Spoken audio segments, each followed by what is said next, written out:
नमस्कार. विशेष मुलाखतीच्या या भागामध्ये आपल्या सगळ्यांचं स्वागत. मी प्रसाद काथे. आपल्या सोबत आहेत मुंबई भारतीय जनता पार्टीचे अध्यक्ष, भारतीय जनता पार्टीचे आमदार आशिष शेलार. आशिषजी नमस्कार आणि धन्यवाद.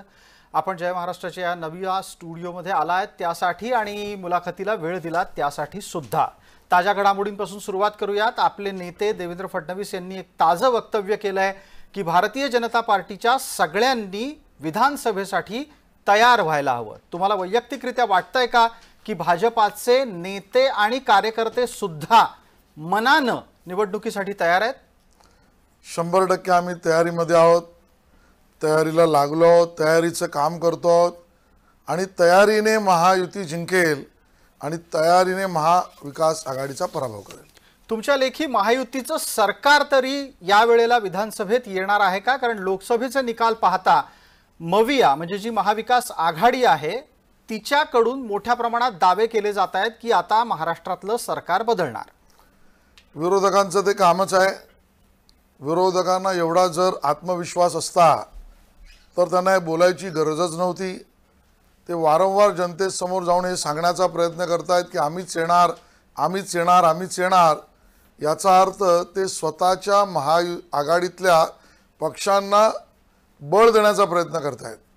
ज्या पद्धतीने गेल्या 2.5 वर्षामध्ये केलेलं विकासाचं काम आणि बरोबरीने आमचं असलेलं पक्ष संघटनेचं जाळं आणि आमच्या नेतृत्वाबद्दल माननीय मोदीजी, माननीय देवेंद्रजी, माननीय एकनाथजी, माननीय अजितदादा पवार यांचा असलेला प्रभाव, मतदारांशी संपर्क आणि सेवा याच्या जीवावर मी तुम्हाला स्पष्टपणे सांगतो की महायुतीचा विजय अटळ आहे. पण ज्या पद्धतीनं आता कार्यकर्त्यांशी आम्ही बोलतो आणि कार्यकर्त्यांच्या मनात काय चाललंय ते जाणून घ्यायचा प्रयत्न करतो तेव्हा असं दिसतं की भारतीय जनता पार्टीचा कार्यकर्ता लोकसभेच्या निकालामुळे खचलाय आणि तो अजून काही सावरायला तयार नाही. कारण नेत्यांचा आणि कार्यकर्त्यांचा संवादच राहिलेला नाहीये. मला वाटतं याच्यात थोडासा फरक आहे, शब्दांची गफलत आहे. लोकसभेच्या निवडणुकीच्या निकालामुळे तो दुःखी आहे, त्याच्या मनात सल आहे, हे खरं आहे. तो खचलेला आहे हे असत्य आहे.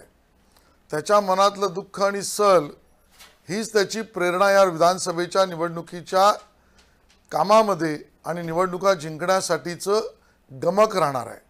आणि म्हणून ती सल मनात बोचत ठेवत हा कार्यकर्ता, स्वाभाविक आहे आम्हाला अपेक्षित यश महाराष्ट्रात मिळालं नाही आणि म्हणून त्याची सल मनात ठेवून या विधानसभेच्या निवडणुकांमध्ये तो उतरलाय आणि म्हणून कार्यकर्त्यांच्याच जीवावर हे यश आम्हाला मिळणार आहे. तुम्ही म्हणताय की महाराष्ट्रातला झालेला निकालाचा परिणाम कार्यकर्त्यांच्या समोर आहे. या महाराष्ट्रामध्ये अपेक्षित यश मिळालं नाही हेही तुम्ही मान्य करता. अशी जी महाराष्ट्रात जे अपयश आलं त्याची जबाबदारी देवेंद्र फडणवीसांनी घेतली. मुंबईतल्या जबाबदारीच्या बाबतीत काय? मुंबईची जबाबदारी आशिष शेलारांवर येते की नाही? 100% येते. मग तुमच्याकडून काही व्यक्त का नाही झालं की मी मुंबईतली जबाबदारी घेतो आणि माझ्याबद्दल अशा अशा प्रकारचा निर्णय पक्षानं घ्यावा? तुम्ही काहीच बोलताना दिसला नाही. मी आणि देवेंद्रजी, मी आणि चंद्रशेखर बावनकुळे यांच्यातली चर्चा मला वाटतं मी सार्वजनिक करणं पक्षहिताचं नाही. एखादा संकेत तरी किमान तुम्ही त्यावेळेला द्यायला हवा होता. मी आणि देवेंद्रजी, मी आणि बावनकुळेजी यांच्यातला संवाद या आमच्या तिघांमध्ये आहे आणि त्याबद्दलचा निर्णय जो पक्षाचा आहे तशीच माझी वर्तणूक आहे.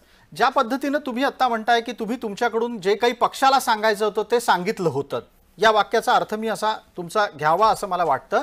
चुकत असेल तर आपण दुरुस्त करा. पण मला पुढचा प्रश्न तुम्हाला विचारायचा आहे की निदान मुंबईतल्या पराभवाची कारणमीमांसा तरी तुम्ही सांगाल का? हरलात मुंबई?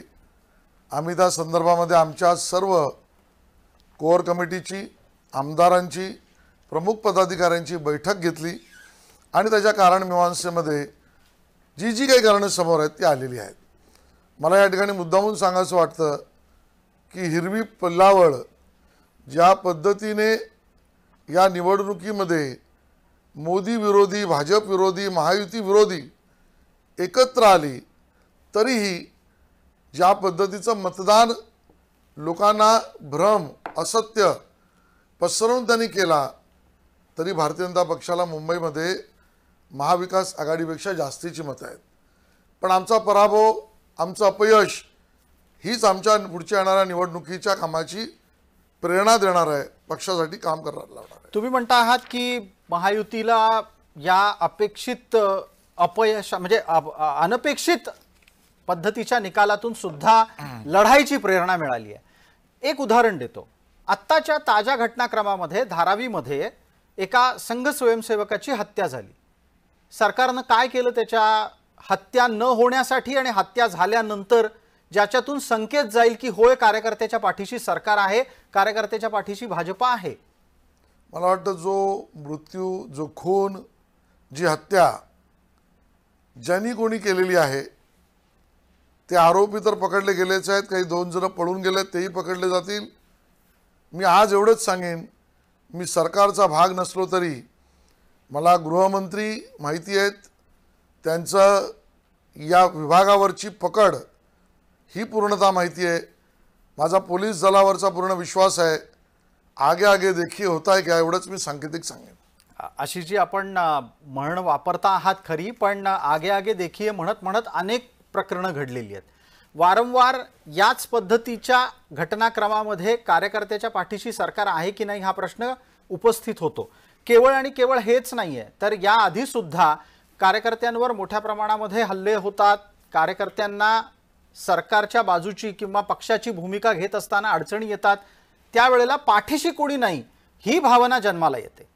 मला वाटतं यात अर्धसत्य आहे. काही प्रकरणांमध्ये स्थानिक स्तरावर झालंही असेल, पण भारतीय जनता पार्टी संपूर्णतः आपल्या कार्यकर्ता, संघ परिवारातील आपला कार्यकर्ता या सगळ्यांबरोबर उभं राहणं अपेक्षितपणाने राहतोय, यापुढेही राहील. ज्या घटनांमध्ये असं झालं नाही त्याचं विश्लेषण करून त्याचं दोषारोपण संबंधित दोषी व्यक्तीवर केलेलं आहे. तुम्ही म्हणता आहात की संघ स्वयंसेवकांच्या बरोबर तुमचा संवाद आहे. एक वक्तव्य जे जे.पी. नड्डांकडून झालंय त्याचा परिणाम सुद्धा नाकारता येणार नाही आणि तुम्ही परिवारातले आहात, तुम्हाला परिवाराशी सुसंवाद राखता येतो. पण ज्या पद्धतीनं संघाची सुद्धा गरज नाही असे संकेत जे.पी. नड्डांच्याकडून मिळाले, त्यानंतर जो संघ स्वयंसेवक दुरावलाय तो विधानसभेत तुमच्यासाठी, तुमच्या सरकारला परत आणण्यासाठी येईल का सोबत? मुळामध्ये नड्डाजींनी संघाला तुम्ही आमच्याबरोबर नको अशा स्वरूपाचं वक्तव्य केलेलं नाही. मला वाटतं तो विषय ज्या पद्धतीने मांडला गेला मीडियासमोर आणि त्यातनं काही संकेतिक बाहेर निघालं ते वक्तव्यामध्ये अपेक्षित नव्हतं.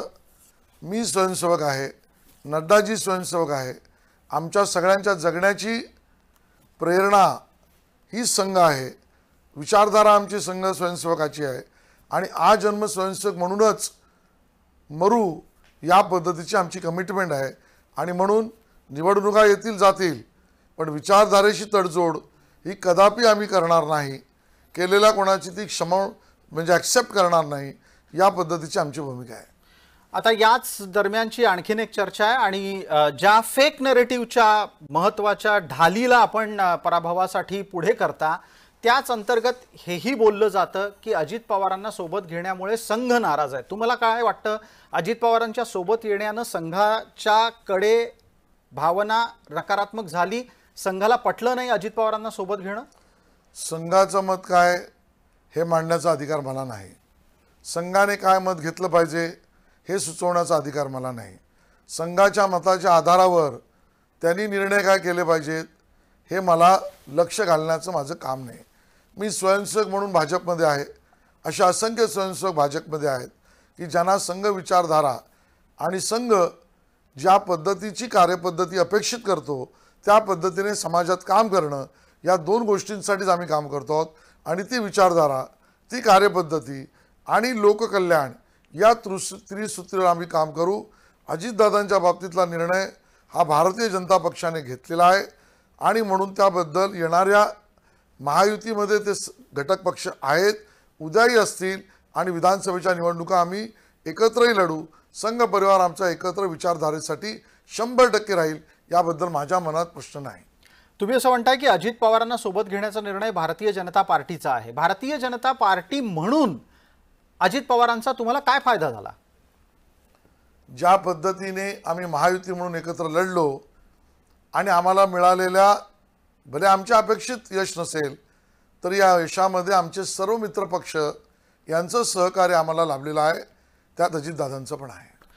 पण अजितदादांच्यामुळे मताचा टक्का वाढला की कमी झाला याचं काहीतरी मला हिशोब वाटतं जे असेल. यश आम्हाला मिळालंय त्यात अजितदादांचंही श्रेय यात सगळं आलंच. पण स्वतः अजित पवार बारामती नाही राखू शकले, अवघा एक खासदार त्यांचा निवडून आला, त्यांच्या सोबत असण्याचे परिणाम ठिकठिकाणी जाणवले. मग अजितदादा फायदेशीर आता आहेत का? कोण किती जागा जिंकल्या याचंच बघायचं झालं तर गेल्या 50 वर्षामध्ये अखंड शिवसेना किंवा आता विभागलेली उभाटा सेना यांना कधीच 75च्या वर जागा कधी मिळता आल्याच नाहीत. तरी आपण चर्चा करताच अख्खल महाराष्ट्राचे नेतृत्व आहे. अखंड शरद पवारांचा पक्ष आणि पवार साहेब यांनी गेल्या 60 वर्षामध्ये महाराष्ट्राच्या इतिहासात कधी विधानसभेच्या 75च्या वर किंवा 80च्या वर आकडा नेलाच नाही. तरी त्याला अखंड महाराष्ट्राचे तुम्ही नेते म्हणता. त्यामुळे कोण कुठे जिंकला ह्याच्या आधारावर जर तुलना करायची झाली तर शरद पवारांचा पक्ष 3.5 जिल्ह्यापुरताच म्हणावा लागेल आणि उभाटा सेना ही 3 त्या ठिकाणी जिल्ह्यापुरताच म्हणावी लागेल अशी स्थिती आहे. थोडक्यात इथे एक महत्त्वाचा मुद्दा आशिष शेलारांनी चर्चेमध्ये मांडलाय आणि मला त्यानिमित्तानं आपल्यालाच थेट असं विचारायचं आहे, आशिष शेलारांना ठाकरे आणि पवार हे महाराष्ट्राचे नेते वाटत नाहीत का? या अर्थाने मी तुमच्या प्रश्नाला उत्तर देताना सांगितलं कोण कुठून जिंकला, कोण किती जिंकला, कोण कुठे पराभूत झाला या आधारावर नेतृत्वाची तुलना करायची असेल तर मी तुमच्या समोर एक प्रमेय मांडला. हे कोणी नाकारण्याचं कारणच नाही की बाळासाहेब ठाकरे हे या अखिल महाराष्ट्राचं त्या ठिकाणी नेतृत्व दैवत म्हणून त्यांच्याकडे जनतेने पाहिलं, आम्हीही पाहिलं आहे. आणि शरद पवारांनी मुख्यमंत्री म्हणून एकदा नाही बरेचदा काम केलं आहे.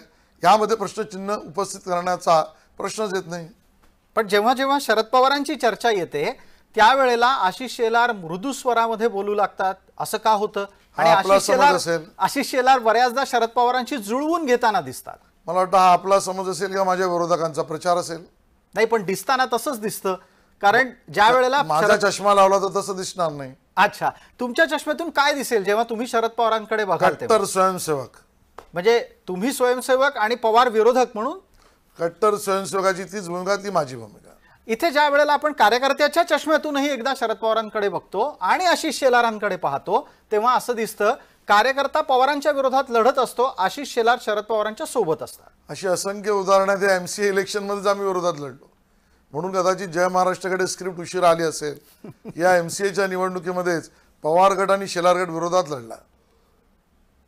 म्हणजे MCA पुरतं तुमचं नातं आहे का त्या पलीकडे पण तुम्ही पवारांच्या सोबत असता नसता? जे स्वयंसेवक कार्यकर्त्याचं आपल्या पक्षावरचं कट्टरतापण आहे तेच माझं आहे.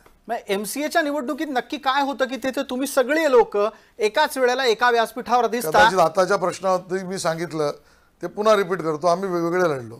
बरोबर आहे. पण ज्या वेळेला निवडणुका आटोपतात आणि क्रिकेट म्हणून एखादा विषय येतो तेव्हा तुम्ही सर्व मंडळी एका व्यासपीठावर MCA मुळात राजकीय पक्ष नाही. आणि पुन्हा मी रिपीट करेन, MCAची इलेक्शन पवार गट आणि शेलार गट वेगळा लढला. नाही, मग जर MCAत राजकीय पक्ष नसतील तर शेलार आणि पवार राजकीय व्यक्ती म्हणून एकमेकांच्या विरोधात लढले हे म्हणायचं?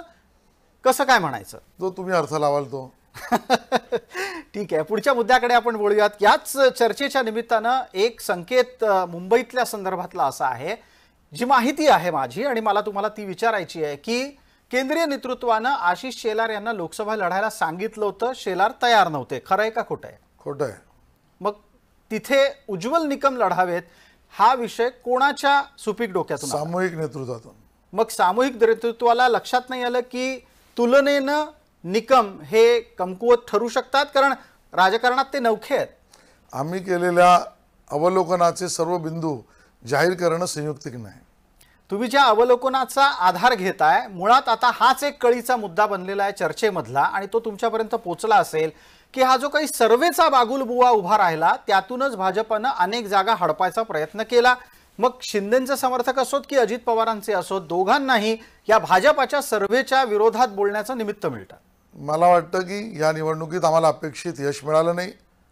आमच्या काही चुका झाल्या, काही गोष्टी आमच्याकडनं झाल्या पाहिजे होत्या त्या झाल्या नाहीत.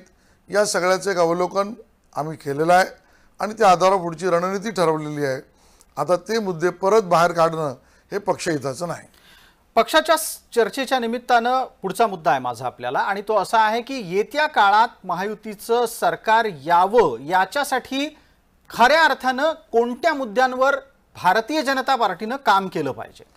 मला असं वाटतं की आम्ही जे करतो ते मी मांडतोय. महाराष्ट्रामध्ये विकासाचा मुद्दा घेऊन आम्ही चाललो. आमच्या शेतकऱ्यांच्या आयुष्यामध्ये 4 सुखाचे क्षण, प्रसंग, दिवस, महिने वाढवावेत यासाठी आम्ही कर्तव्य करतो आहोत. सेवक म्हणून काम करतो आहोत.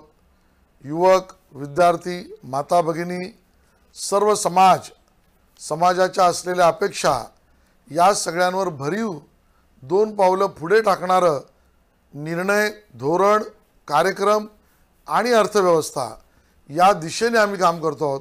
आणि त्या दिशेने काम करणं हेच महायुतीचं लक्ष्य आहे आणि त्या आधारावर आम्ही मत मागणार आहोत. पण आता एक नवीन वक्तव्य आशिष शेलारांचं आमच्या कानावर आलं. शेलार असं म्हणतायत की म्हणे योजनांची सुनामी येईल, म्हणजे योजनांच्या लाभार्थ्यांची सुनामी येईल आणि त्यात विरोधक वाहून जातील. इतका आत्मविश्वास आहे का? हा फाजील आत्मविश्वास आहे? मला वाटतं तो काळच ठरवेल. आमच्या दृष्टीने प्रामाणिकतेने सेवक म्हणून आम्ही केलेलं काम, मग आमच्या कौशल्य विकासासाठी युवकाला केलेली मदत किंवा सेवा, आमची लाडकी बहिणीच्या माध्यमातून माझ्या माता भगिनींची केलेली सेवा, शेतकऱ्यांना जास्तीचं मिळावं म्हणून केलेला प्रयत्न आणि सेवा, या सगळ्या ज्या गोष्टी आहेत या आजपर्यंत महाराष्ट्राच्या इतिहासामध्ये इतक्या योजना प्रभावीपणे त्याची अर्थव्यवस्थापन करणं, मांडणं आणि कार्यान्वित गती करणार या सगळ्या योजनांची सुनामीच येईल आणि विरोधक त्यामध्ये वाहून जातील. पण मग जर विरोधक त्यात वाहून जातील असा तुमचा एक दावा आहे, त्या दाव्याला आधारभूत तुमच्याकडे काही ना काहीतरी तपशील नक्की असेल. पण मुद्दा पुढे येतो की यासाठी सरकारच्या तिजोरीत पैसे आहेत का? अर्थसंकल्पात तरतूद केलेली दिसते, मग त्या निमित्तानं वाढणारं कर्ज आहे ते कोण फेडणार? म्हणजे जे काही लाभार्थी बनवायचे आहेत ते शेवटी करदात्यांच्याच अंगावर येणार आहेत का? मुळामध्ये आपल्या राज्याची आर्थिक अवस्था देशातील अन्य कुठल्याही प्रगत राज्याच्या पेक्षा अतिशय योग्य स्थितीत आहे. कर्जाचा GDPशी असलेला रेशिओ यामध्येही महाराष्ट्राची स्थिती ही उत्तम आहे. आजही ज्या योजना आम्ही मांडल्यात त्यांची भरीव तरतूद त्यामध्ये केलेली आहे. कर आणि करदाता याच्यावर जास्तीचा भुर्दंड न टाकता ती केलेली आहे. आणि म्हणून हे यश, ही केलेली सोय, सेवा याला आम्हाला असं वाटतं महाराष्ट्र आशीर्वाद देईल. याच दरम्यान आपल्याला ऐकायला येत असेल की मोठ्या प्रमाणात विरोधक तुमच्या नेत्यांवर टीका करतात, शिवराळ भाषा वापरतात. तुम्हाला स्वतःला एक सर्वसाधारणपणे उद्धव ठाकरेंचं आजवरचं राजकीय करिअर पाहायची संधी मिळाली. अचानक उद्धव ठाकरे एवढ्या शिव्या का द्यायला लागलेले आहेत? मला असं वाटतं की ज्या वेळेला एखादा माणूस भ्रमित होतो, त्याचा ताबा सुटतो, त्याचा तोल सुटतो आणि मग आपल्या अवतीभोवती असलेल्या गोष्टींवर त्याचं नियंत्रण राहत नाही, त्यावेळेला बेताल वक्तव्य बाहेर येतात. आज माननीय उद्धवजी ठाकरे यांचं वक्तव्य बेताल आहे, बेछूट आहे आणि ते कुठल्याही सुसंस्कृत राजकीय नेत्याच्या तोंडी शोभणारं नाही आणि म्हणून त्याचा आम्ही विरोध करतो आहोत. पण ज्या पद्धतीची भाषा त्यांच्याकडून वापरली जाते त्याला प्रतिकार करताना किंवा प्रतिवाद करताना सुद्धा फारच सभ्य पद्धतीची उत्तरं भारतीय जनता पार्टी आणि महायुती देते. याला काही खास कारण आहे का? आम्ही आमच्या संस्कृतीप्रमाणे वागतो. मग त्यांच्यावर संस्कार कोणाचे झालेत अचानक की ते शिव्या द्यायला लागलेत? मी म्हटलं त्यांचं नियंत्रण सुटलेलं आहे, त्यांचा तोल सुटलेला आहे, त्यांचं भान सुटलेलं आहे, त्यांना पराभवाची चुणूक दिसते आहे, त्यांना आपल्या सहकाऱ्यांचा विश्वास, आत्मविश्वास दिसत नसेल, या सगळ्या कारणाने त्यांचं नियंत्रण सुटलं आहे. पण अशी जी हेच उद्धव ठाकरे ज्या वेळेला भाजप सोबत होते तेव्हा इतक्या शिव्या द्यायचे नाहीत, आता ते पवारांसोबत गेल्यावर इतके शिवराळ का व्हावेत? मला असं वाटतं की ज्याचा पक्ष आणि त्याच्या पक्षाची वाटचाल यामध्ये काय भाषा केल्यावर आपल्याला जास्तीचं जनमत मिळेल असं वाटून त्याचे निर्णय केले जातात.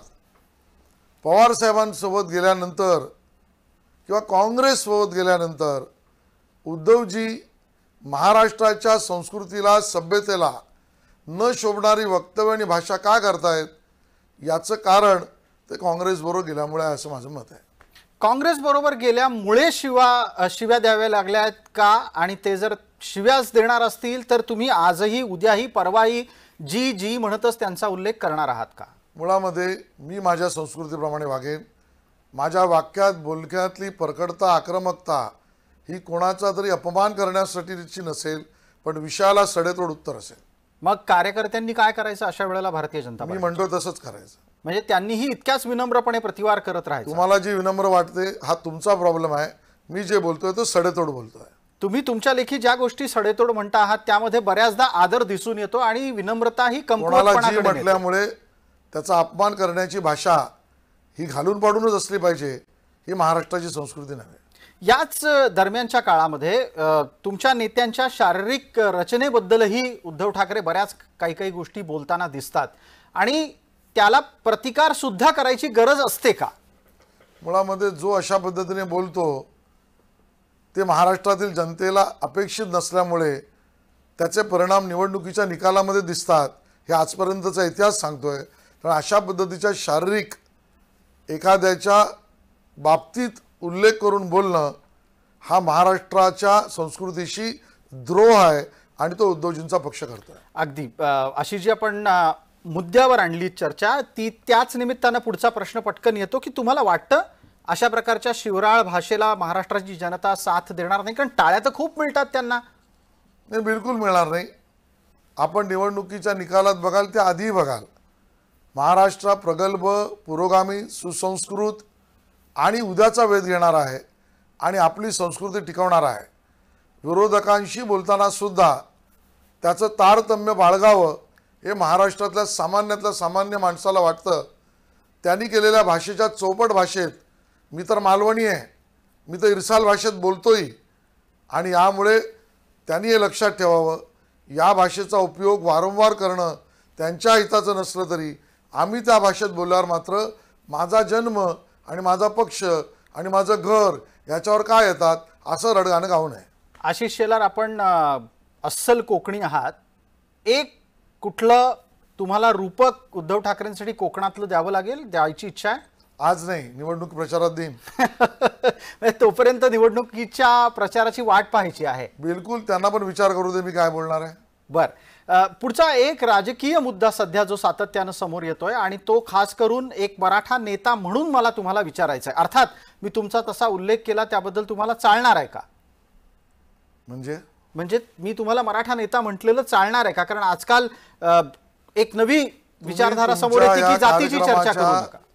सुरुवातीलाच माझा उल्लेख करताना भाजप मुंबईचे अध्यक्ष आणि आमदार जी असं तुम्हीच केली आणि तुम्हीच त्या ठिकाणी मी भाजपचा नेता असा उल्लेख न केल्यामुळे आता माझा नेता म्हणून का उल्लेख करताय? नाही, मी तुम्हाला आता मराठा नेता असा उल्लेख केलेला चालणार आहे. नाहीच, मी कार्यकर्ता आहे. अच्छा, ठीक आहे. आणि म्हणून कदाचित तुमच्या सुरुवातीला तुम्ही त्याचा उल्लेख केला नसाल.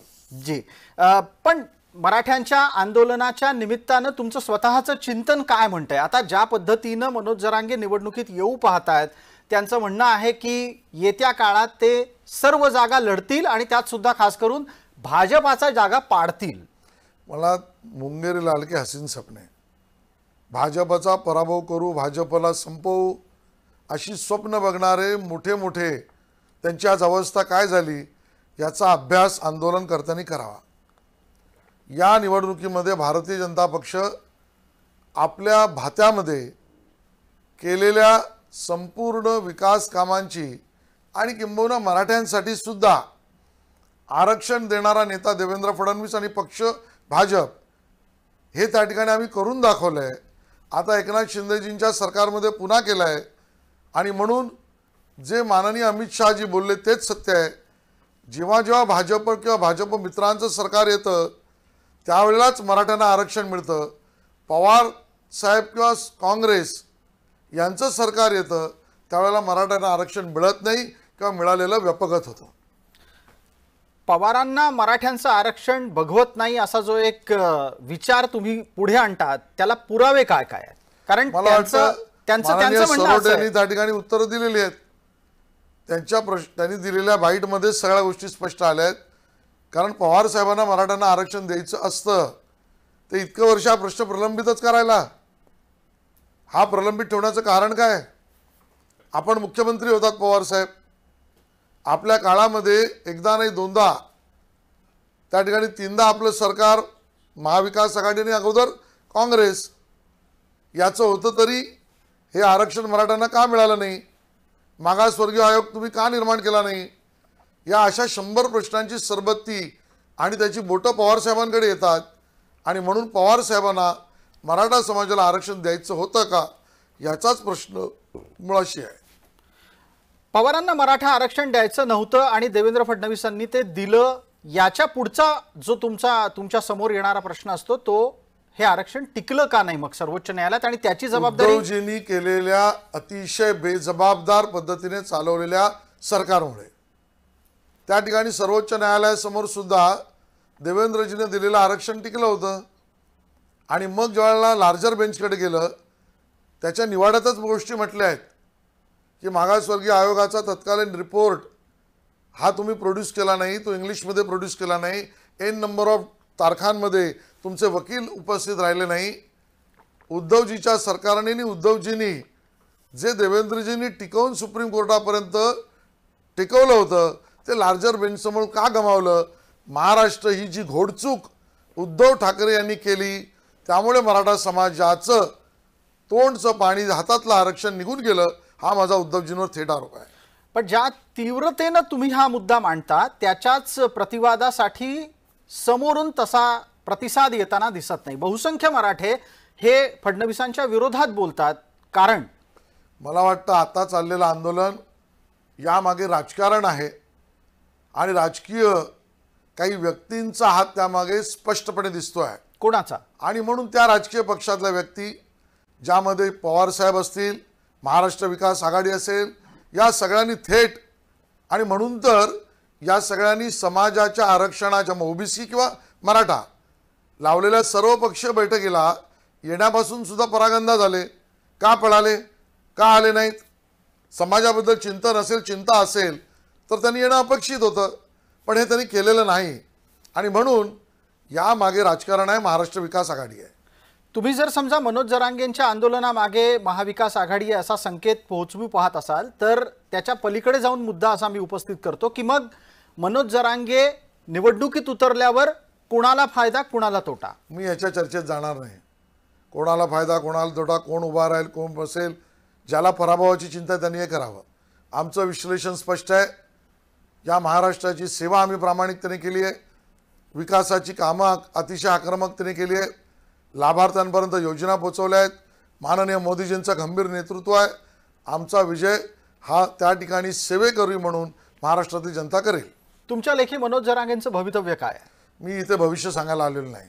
पण तुम्हाला एक आकलन शक्ती आहे, त्या आकलन शक्तीच्या आधारे अंदाज मांडू शकता. मला वाटतं की मी कोणाबद्दल भविष्य करण्यापेक्षा माझ्या पक्षाच्या उज्ज्वल भविष्याची चिंता करून कट्टरतेने काम केलं पाहिजे, ते मी करणार. पण मग याच चर्चेत तुम्ही किमान महायुतीचं सरकार येईल हे भविष्य सांगता. जरांगेंचं 100% येईल. मग जरांगेंचं भविष्य काय मी ते नाही सांगू व्यक्तिगत शकत? भविष्य सांगायला कोणाच्या बसलेलं नाही. तुम्ही दोन्ही बाजूनी कसं काय बोलू शकता शिलार साहेब? तुम्हाला जर स्पष्टच बोललोय. तुम्ही मला महायुतीत कुठल्या व्यक्तीचं विचारलं तरी मी तेच उत्तर देईन. मी व्यक्तीचंच भविष्य सांगायला बसलेलं नाही. या एकूणच येत्या सध्याच्या दिवसांमध्ये तुमच्याकडून येत्या दिवसात निवडणुकीच्या साठीची तयारी सुरू झाली आहे असं सातत्यानं मांडलं जात आहे. दुसऱ्या बाजूला महाविकास आघाडी सुद्धा दावेदार आहे मुख्यमंत्री पदाचे. त्यांच्यात किती दावेदार आहेत? तुमच्या लेखी निरीक्षण काय? मला असं वाटतं की आज हळूहळू चित्र जे समोर येईल ते स्पष्ट दाखवत जाईल. महाविकास आघाडी अजून महिन्याभरानंतर महाविकास आघाडी राहणारच नाही. त्यांचे पक्ष आपापसामध्ये तिकीट वाटप आणि नेतृत्व याच्यावरनं एकमेकाचे कपडे फाडतील. त्यातूनही सुटका जर 1% झालीच तर निवडणुकांच्या निकालाच्या दिवशीसुद्धा ते एकमेकाच्या विरोधात बोलतील आणि महाविकास आघाडीचं अस्तित्व 4-5 महिन्यात संपेल असं मला त्या ठिकाणी वाटतं.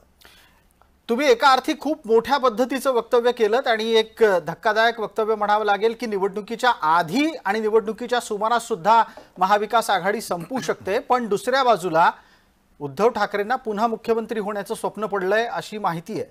स्वप्नांवर अजून आम्ही GST लावलेलं नाही, त्यामुळे उद्धवजींनी जरूर स्वप्न बघावे. पण त्यांचं हे स्वप्न पूर्ण होताना तुम्हाला दिसतंय का?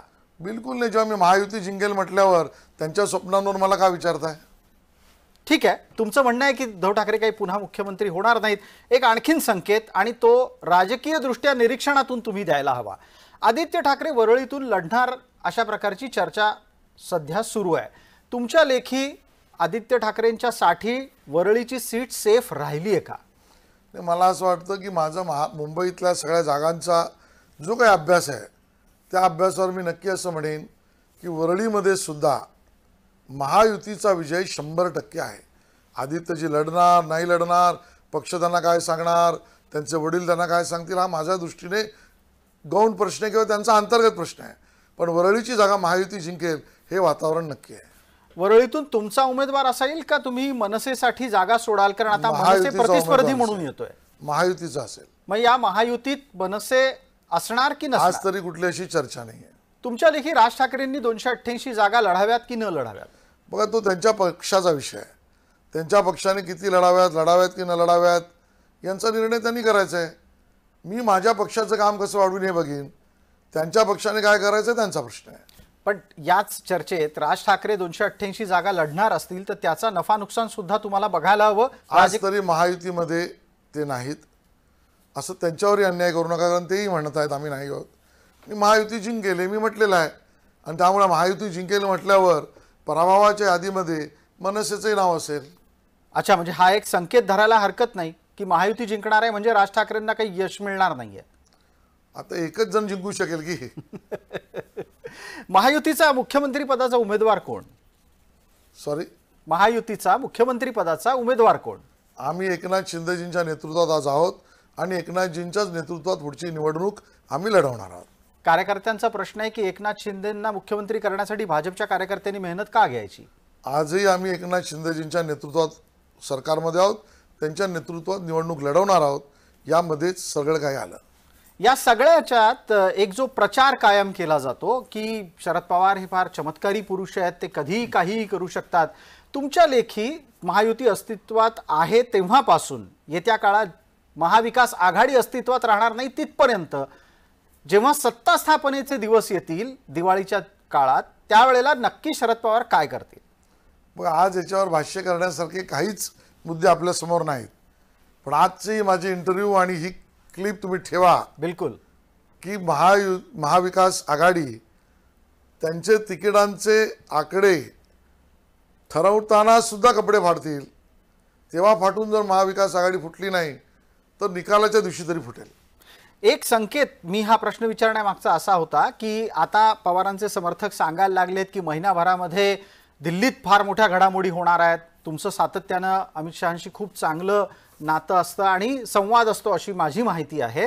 त्या आधारे येत्या महिनाभरात दिल्लीत मोदींच्या सरकारमध्ये काही गडबड अपेक्षित आहे की पवार दिल्लीत जाऊन बसलेत आणि त्यांचे समर्थक सांगायला लागलेत महिनाभरात दिल्लीतलं वातावरण बदलतंय? 2.5 वर्षामध्ये या लोकांनी काय केलं ते बघा. संजय राऊत रोज सांगत होते गेले 2.5 वर्ष आमचे परत येणार, 10 आले, 2 आले, 15 येणार. रोहित पवार, सुप्रिया सुळे आमचे परत फिरले, आम्हाला फोन केले. आता ह्यांचा अजितदादांचा पक्ष फुटणार. भाजपमध्ये गेलेले काँग्रेस किंवा राष्ट्रवादी तेव्हाचे लोक परत फिरणार. हे सरकार आता काही घटकेचं राहिलेलं आहे. मग आदित्य ठाकरे यांनी तारीख दिली, मग संजय राऊत यांनी तारीख दिली, मग पडण्याची तारीख उद्धवजींनी दिली, महिना शरद पवारांनी दिला. हे सगळं 2.5 वर्ष हेच करत राहिलेले लोक आहेत. त्यांचं एकही वाक्य खरं निघालेलं नाही आणि त्यामुळे भंपकतेने काम करायचं. आणि मी काल म्हटलो तेच पुन्हा सांगतो, भूत, भय आणि भैताड याचा प्रयोग महाराष्ट्रात चालू आहे. म्हणजे कुठल्या तरी एका गोष्टीचं भूत निर्माण करायचं, मतदारांच्या डोक्यावर भय निर्माण करायचं आणि 9 वाजता भैताडाने चॅनल समोर येऊन बोलायचं. त्यामुळे भूत, भय आणि भैताड याचा प्रयोग चालू आहे. तुम्ही संजय राऊतांना भैताड म्हणताय? मी ज्यांना म्हणलं त्यांना कळलंय. पण मग ते जर 9 वाजता सकाळी उठून प्रचाराच्यासाठी त्यांच्या मुद्द्यांसाठी येत असतील टीव्ही समोर, तर तुमची लोक 8 वाजता उठून का येत नाहीत? मला वाटतं आमच्या पक्षाने काय करावे आम्ही बसून ठरवलेलं आहे. मग तुम्ही प्रतिवाद होत नाही म्हणून रडू शकत नाही? हा तुमचा मुद्दा. मी असं म्हटलेलंच नाही प्रतिवाद होत नाही. आम्हाला ज्या वेळेला बोलायचं त्यावेळेला आम्ही बोलतोच आहोत. संजय राऊतांच्या विरोधात बोलणारा एक म्हणजे तेवढा खंबीर असा नेता आणि कणखर पद्धतीनं प्रतिवाद होताना भारतीय जनता पार्टीकडून बोलणारा भाजपमध्ये नेता नकोच आहे आणि कोणी असणार पण नाही. कारण काय? नाही, आमची संस्कृतीच नाही. पण मग त्यांच्या प्रचाराला तुम्हाला हाणून पाडता येत नाही असं दिसतं, कारण तो प्रचार जास्त चर्चेत राहतो. हा कातेंचं मत आहे, आमच्या दृष्टीने लिखित असं काही मत नाही. तुम्हाला वैयक्तिकरित्या असं कधीतरी वाटतं का की जे प्रचाराच्या म्हणजे जे मुद्दे तुमच्या विरोधात जात आहेत ते खोडून काढण्यासाठी स्वतः मैदानात उतरावं, प्रसंगी पक्षाची शिस्त बाजूला ठेवावी? आम्ही सगळेच उतरलो आहोत. सुधीरभाऊ असो, मी असो, पंकजाताई असो, देवेंद्रजी असो, बावनकुळे असो आणि आमचे प्रवक्ते असो, आम्ही सगळेच उतरलो आहोत. समन्वय आहे का त्याच्यात? 100%. कोणत्या लेखी? कारण तसं दिसत नाही. म्हणून म्हटलं कातेंनी चष्मा कुठला लावला हा विषय वेगळा असला तरी आमचा पक्ष आम्ही कसा चालवायचा या आमच्या भूमिका आहे. एका चर्चेच्या निमित्तानं पुन्हा मी आपल्याला मराठा आरक्षणाच्या बाबतीत विचारू इच्छितो आणि तो विषय खास करून कोकणाशी निगडीत आहे. कोकणात कुणबी मराठे स्वतंत्र आहेत. देश पातळीवरची चर्चा म्हणजे खरं तर राज्य पातळीवर स्पेसिफिकपणे कुणबी गटातूनच मराठ्यांना आरक्षण द्या हा मुद्दा कोकणात स्वीकारला जात नाहीये. मनोज जरांगेंना मिळणारा पाठिंबा हा क्षेत्रापुरता मर्यादित आहे का संपूर्ण राज्यात आहे? मला असं वाटतं हा मुद्दा महाराष्ट्रापुरता आहे की नाही यापेक्षा अशा पद्धतीचे मुद्दे आरक्षणावरून दोन समाजामध्ये, दोन जातींमध्ये किंवा इंट्रा समाजामध्ये किंवा इंटर समाजामध्ये वितुष्ट निर्माण होणं यालाच आमचा विरोध आहे. मराठ्यांना आरक्षण हवं आहे, ते मिळालं पाहिजे. त्यांचा मागासलेपणा आम्ही सिद्ध केला आहे आणि म्हणून त्याचे आम्ही समर्थक आहोत. पण आरक्षण या विषयावर जाती जातीमध्ये वितुष्ट व्हावं याचे आम्ही विरोधक आहोत. आणि मराठा समाजाला आरक्षण मागासलेपणामुळे शिक्षणात आणि नोकरीत मिळालं पाहिजे, टिकणारं मिळालं पाहिजे याचे पुरस्कर्ते असताना ओबीसी समाजाच्या आरक्षणाला कुठल्याही पद्धतीने धक्का लागता कामा नये याची स्पष्ट विचारसरणी आमची आहे. तुम्ही आता ताज्या घडामोडींमध्ये पोलीस भरती काय झालं ते पाहिलं असेल, त्याचे तपशील तुमच्यापर्यंत आलेले असतील. मराठे EWS मध्ये नव्हते आणि ते ज्या SEBC गटामध्ये होते त्यापेक्षा त्यांना EWS मध्ये असतं तर जास्त फायदेशीर झालं असतं असं दिसू लागलेलं आहे. मराठ्यांना EWSचं आरक्षण गमावून नुकसान झालंय का? मला असं वाटतं की माझं भाषण जे नागपूरच्या अधिवेशनामध्ये आरक्षण विषयात मी जे केलं त्यात सगळ्यात पहिल्यांदा मी हा मुद्दा त्या ठिकाणी मांडलेला आहे. आपल्याही चॅनलकडे ती क्लिप असेल, आपण काढून बघा. या गोष्टीचा उल्लेख चर्चा म्हणून विचार करताना आपण सगळ्यांनी केला पाहिजे की EWSचा फायदा आपल्या समाजाला किती मिळतोय त्याची आकडेवारीसुद्धा मी मांडली होती आणि आज ते चित्र त्या ठिकाणी समोर दिसतं आहे. आंदोलनकर्त्यांनी आपण काय गमावलं हे पण आता समाजाला सांगितलं पाहिजे. बिलकुल, फार महत्त्वाचा मुद्दा आपण मांडलात आणि तुम्ही यापूर्वीही या मुद्द्यावर बोलत होतात. म्हणूनच मी विचारतो की EWSचं आरक्षण गमावल्याच्या नंतर झालेलं नुकसान ज्या वेळेला पदरात घ्यायची वेळ आली त्यावेळेला मनोज जरांगे दूर पळताना दिसत आहेत. ते आता EWSच्या अपयशाच्या बाबतीत स्वतःकडे जबाबदारी घेत नाहीत, ते पुन्हा एकदा सरकारकडे बोट दाखवतात. मला वाटतं समाजाला तरी दिसतंय ना, समाज एवढ्या डोळ्याने पाहतोय ना. आणि आमचं तर गमावलंच, पण तिथे आली कोण? ती हिरवी पिलावळ आली आहे. आणि म्हणून जे उद्धवजींना हवं होतं, जे त्या ठिकाणी पवारसाहेबांना वर्षानुवर्ष हवं होतं, त्या पद्धतीचा फायदा, राजकीय फायदा घेण्यासाठी या आंदोलनकर्त्यांच्या भूमिकेतनं दिसतोय हे तर मी स्पष्टपणे मांडलं. मग आता EWSचं आरक्षण पुन्हा मागितलं तर सगळी आरक्षणं मिळू शकतात का हेही समाजाला सांगायला लागेल, कारण समाजाचं आरक्षणाचं नेतृत्व सातत्यानं हेही आरक्षण पाहिजे तेही आरक्षण पाहिजे असं म्हणतंय. तुम्ही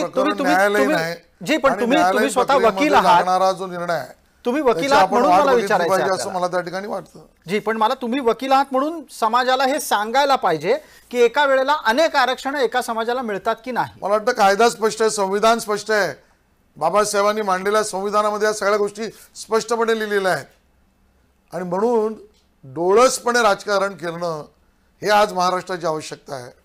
अंध आणि वक्र दृष्टीने करणं ही महाराष्ट्र विकास आघाडीची परंपरा आणि प्रथा ही घातक आहे. मग एकाच वेळेला मराठ्यांना EWS पण मिळू शकेल का, ओबीसीतून पण मिळू शकेल का? मला वाटतं संविधान खूप स्पष्ट आहे. पण तुमचं एक वाक्य वकील म्हणून ऐकायचं आहे मला. संविधानात आहे तेच माझं वाक्य आहे. म्हणजे थोडक्यात एका वेळेला एका समाजाला एकच आरक्षण मिळू शकतं. न्यायालयीन प्रक्रियेमध्ये असलेल्या विषयावर मला आज भाष्य करायचं नाही. ठीक आहे, पण मराठे मागास आहेत आशिष शेलारांना वाटतं असं? 100% सिद्ध झालेलं आहे. मागासवर्गीय आयोग देवेंद्रजींच्या काळामध्ये खरं तर त्याची सुद्धा मागणी मीच केली. त्या गायकवाडांच्या नेतृत्वातला आयोग आणि आत्ताचा आयोग या दोन्हीमध्ये जी निरीक्षणं नोंदवली गेली, जे हिस्टॉरिकल रेफरन्स, क्वांटिफायबल डाटा, जिल्हा घेतलेला त्या ठिकाणी माहिती आणि गोळा केलेली माहिती या आधारावर मागासलेपण सिद्ध होत आहे. मग मराठे मागास असतील तर ते कुणबी पण आहेत का? मला वाटतं तुम्ही गल्लत करू नका दोन प्रश्नांमध्ये. ओबीसी समाजाच्या आरक्षणाला कुठलाही हात न लावता मराठ्यांचा मागासलेपण सिद्ध करून SC-BC मध्ये त्यांना आरक्षण मिळालं पाहिजे या भूमिकेचे आम्ही समर्थक आहोत. हो, पण मराठे कुणबी आहेत हा दावा ही होतोय म्हणून ज्या ठिकाणी मराठवाड्यामध्ये तशा नोंदी सापडल्या आहेत तर नोंदीत स्पष्ट असल्यावर मी वेगळं भाष्य काय केलं पाहिजे ते आहेच. सरसकट मराठ्यांना सरसकट कुणबीतून मला आरक्षण वाटतं सरकार यावरचा निर्णय करेल. आणि सगळे सोयऱ्यांबद्दल आशिष शेलारांना काय म्हणायचं आहे? सगळे सरकारचा सोयरे निर्णय मुद्द्याबद्दल. माझी भूमिका. सरकार या संदर्भात तर ड्राफ्ट काढून मोकळं झालेलं आहे, मसुदा देऊन मोकळं झालं. तीच माझी भूमिका. मग तुम्हाला वाटतं की सगळे सोयऱ्यातून आरक्षण द्यायला हवं? सरकारपेक्षा वेगळी माझी भूमिका नाही. ॲडव्होकेट आशिष शेलारांना सरकारच्या बाजूची भूमिका घेताना कायद्याचा अभ्यास करून काही बोलावं असं वाटतं का? 100% कायद्यात आहे तेच सरकारने केलं आहे. एक आणखीन मुद्दा, आणि तो आशिष शेलारांच्या मुंबईतल्या राजकारणाशी निगडीत आहे. तो आहे दिशा सालियन सुशांत सिंग मृत्यू प्रकरणाच्या बाबतीत. आपल्या एका आमदाराला म्हणजे नितेश राणेंना पोलिसांनी हजेरीसाठी बोलवलं होतं. त्यांच्याकडे काही तपशील आहेत, दावे आहेत असं सांगितलं होतं. तुम्हाला माहिती आहे का नितेश राणे गेले का? माहिती दिली का पोलिसांना? नाही, मला याची माहिती नाही आहे. त्यांना बोलवलं होतं याची पूर्ण बातम्या मी बघितल्या. पण मी मुद्दामून या ठिकाणी उल्लेख करीन, दिशा सालियन असो किंवा अन्य कुठल्याही भगिनीचा मृत्यू किंवा हत्या या विषयात तत्कालीन काळातल्या कुठल्याही विषयावर मी भाष्य केलेलं नाही. आजही मी भाष्य करणार नाही. तुम्हाला दिशा सालियन आणि सुशांत सिंग मृत्यू प्रकरणावर बोलायचं नाहीये असं तुम्ही स्पष्टपणे सांगतात. काही खास कारण आहेत त्याची? नाही, मला वाटतं एकदा सगळ्या गोष्टी समोर येऊ देत. हां, पण चौकशीत सगळ्या गोष्टी समोर येऊ देत. इथेच तोच खरा कळीचा मुद्दा आहे. नुकतीच आमच्याकडे नारायण राणेंची मुलाखत झाली आणि नारायण राणेंनी स्पष्टपणे सांगितलं की दिशा सालियन सुशांत सिंग प्रकरणामध्ये विद्यमान सत्ताधारी सरकार दुर्लक्ष करतंय, ज्या पद्धतीनं काम करायला पाहिजे तसं काम करत नाहीये. मला वाटतं ती चर्चा त्यांनी मुख्यमंत्री उपमुख्यमंत्र्यांशी केली तर बरी. पण मग माध्यमांशी अशी चर्चा राणेंनी टाळायला हवी हा सल्ला तुम्ही त्यांना देताय? मी सल्ला देणारा कोण नाही. तुम्ही मला विचारलं म्हणून मी सांगितलं. एक पक्ष कार्यकर्ता म्हणून मला असं वाटतं त्यांना त्यांचं मत मांडण्याचा अधिकार आहे. जागा त्यांनी मुख्यमंत्री किंवा उपमुख्यमंत्र्यांकडे मांडलं तर जास्ती सोयीचं. मुंबई महानगरपालिकेच्या कारभाराबाबतचा प्रश्न आहे. चर्चेला वेळेची मर्यादा आहे. आपण आता शेवटच्या टप्प्यामध्ये ही चर्चा आणतो आहोत. विद्यमान स्थितीमध्ये कोस्टल रोडच्या बाबतीत तुमच्यात आणि आदित्य यांच्यामध्ये शब्दबाण चालू आहेत. कोस्टल रोडच्या प्रकरणात नक्की अतिरिक्त जागेचा व्यावसायिक वापर हा वादात का येतोय? नाही, 100% हा मुद्दा मी त्यावेळेला मांडला म्हणून सांगतो असं नाही. कोस्टल रोड ही संकल्पना वर्षानुवर्ष होती. त्याला मूर्त स्वरूप, त्याला सर्व परवानग्या या माननीय देवेंद्रजी मुख्यमंत्री असताना त्यांनी प्रचंड परिश्रम करून दिला. केंद्र सरकारचे आम्ही मुंबईकर म्हणून धन्यवाद करतो की केंद्राचं नगरविकास खातं असेल, पर्यावरण असेल, अन्य खाती असतील, डिपार्टमेंट विभाग असतील, या सगळ्यांनी अतिशय जलद पद्धतीने त्याला परवानग्या दिल्या. त्या परवानग्या देताना केंद्र सरकारच्या पर्यावरण खात्याने काही अटी शर्ती त्या ठिकाणी सांगितल्या. त्या अटी शर्तीमध्ये कोस्टल रोड बनवताना भराव टाकून जी अतिरिक्त जागा निर्माण होईल ती ओपन टू स्काय म्हणजे मोकळ्या जागा म्हणून ठेवल्या पाहिजे त्याचं बंधन ठेवलं. आणि ते करताना शपथपत्र द्या अशी अट टाकली की या मोकळ्या भराव टाकून झालेल्या जागेवर कुठले अनधिकृत बांधकाम होऊ देणार नाही, बांधकाम परवानगी देणार नाही, निवासी बांधकामाला परवानगी नाही आणि व्यावसायिक उपयोग आणि व्यावसायिक बांधकाम नाही.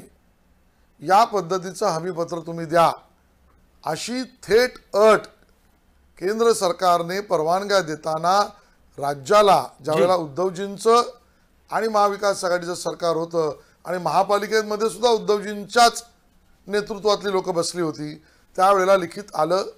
पण 2.5 वर्षाच्या उद्धवजींच्या कार्यकालात पर्यावरण मंत्री आदित्य ठाकरे होते, महापालिका मुंबईची तेच चालवत होते, तरी 2.5 वर्षामध्ये असं कुठलंही जे बंधनकारक असलेलं शपथपत्र त्यांनी दिलं नाही, त्यांनी महापालिकेला देऊ दिलं नाही. याचा अर्थच ती भराव टाकून झालेली मोकळी जागा ही कुठल्या तरी बिल्डराच्या घशात घालण्याचा उद्याचा डाव त्यांच्या मनात कालपासून पर्यंत होता. ती व्यावसायिकरण करण्याचा डाव हा उभाटा शिवसेनेचा होता आणि म्हणून केंद्र सरकारची बंधनकारक अट सुद्धा त्यांनी पूर्ण केली नाही. ज्या वेळेला देवेंद्रजी एकनाथ शिंदेजीचं पहिल्यांदा आणि मग अजितदादा जुळल्यानंतरचे सरकार यांनी महापालिकेला सांगून ती अट पूर्ण केली, शपथपत्र दिलं, त्या मोकळ्या ठेवण्याची भूमिका ही देवेंद्रजींची एकनाथजींची, त्याच्यावर बांधकाम करून बिल्डरांना दिलं पाहिजे अशा स्वरूपाला वाटणारी भूमिका ही आदित्य ठाकरे आणि उद्धव ठाकरेंची होती. या संपूर्ण रचनेत एक जो ऑपरेटिव्ह पार्ट आहे तो असा आहे की ही अतिरिक्त जागा ठाकरेंना कुणाच्या तरी फायद्यासाठी वापरायची होती. तुमच्या लेखी हे मेकॅनिझम आहे का भ्रष्टाचाराचं, मातोश्रीचं?